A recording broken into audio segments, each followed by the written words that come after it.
Coucou les tarophiles! Bienvenue dans la numérologie du jour du 1er juillet 2020. Alors, je vais juste vous faire un petit topo rapide parce que la plupart des gens connaissent la numérologie à 9 chiffres, alors tout ce qui dépasse 9 chiffres, on soustrait pour revenir dans les fameux 9 chiffres. Par contre, moi, j'ai appris la numérologie à 22 nombres, donc les 22 nombres qui sont associés aux 22 arcanes majeurs du tarot. Alors, évidemment, je préfère cette façon de faire-là parce que les cartes me parlent beaucoup.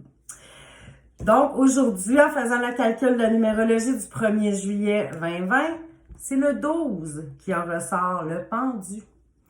J'ai trouvé ça quand même particulier parce que c'est le premier jour du mois, donc on commence un nouveau cycle. Et en arithmétique sacrée, le chiffre 12 représente justement le début d'un nouveau cycle, un changement, parce que le chiffre 12 est toujours le dernier, puis après on change de cycle. Je donne un exemple, les 12 signes du zodiaque. Après le poisson, on commence un autre cycle. Il y a aussi les 12 mois de l'année.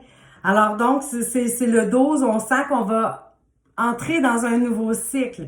Puis, bon, évidemment, le 1er juillet, ici au Québec, il y a beaucoup de gens qui déménagent, qui bougent. Alors, vous êtes peut-être justement dans cette énergie-là là, d'avoir un cycle tout nouveau. Je vous la montre aussi un petit peu, la carte du pendu. Vous voyez, c'est un personnage, somme toute, il a l'air très calme, il est bien, il est heureux, il est pendu par le pied, mais il essaie pas de se déprendre, il essaie pas de se sauver. Il est même dans un état méditatif. Alors, le pendu, s'il pouvait représenter un verbe, mettons, ce serait peut-être le verbe se lier, s'enchaîner, s'engager. Soit s'enchaîner, ça a peut-être l'air un petit peu plus négatif, mais c'est dans le bon sens, en fait. Donc, c'est une bonne journée pour signer des contrats. Si vous devez vous lier à quelqu'un, quelque chose, une promesse que vous devez tenir. Parfois, ça peut même représenter les liens du mariage, mais là, ça m'étonnerait qu'il y ait des gens qui se marient dans le plein milieu de la semaine. Bon, peut-être, c'est peut-être pas juste le samedi, c'est dans ma tête que c'est comme ça. Mais donc, peut-être un contrat de mariage, un contrat de travail, signer un bail. Donc, tout ce qui représente, en fait, avoir un lien, un attachement, j'allais dire s'embarquer dans quelque chose, d'être donné sa parole aussi, hein. C'est une journée aussi pour être calme. On sent le pendu, c'est même faire un voyage à l'intérieur, c'est un personnage très méditatif, donc apaisé, calme. Bon, là, évidemment, là, si vous êtes en plein déménagement aujourd'hui, allez pas dire à vos amis, ben là, vous allez tout faire avec les boîtes, là, puis les déménageurs, tout ça, parce qu'Annie, elle m'a dit qu'il fallait que je reste calme.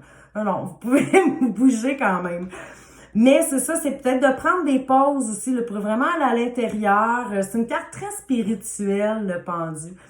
Alors, si vous pratiquez le yoga, si la méditation, toutes les activités, en fait, qu'on va un petit peu à l'intérieur, le développement personnel.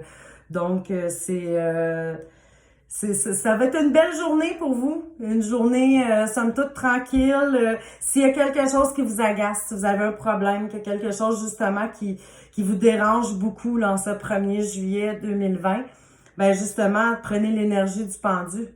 Prenez pas de décision impulsive comme ça, go, on fait ça. Après, il y aurait peut-être un risque de le regretter.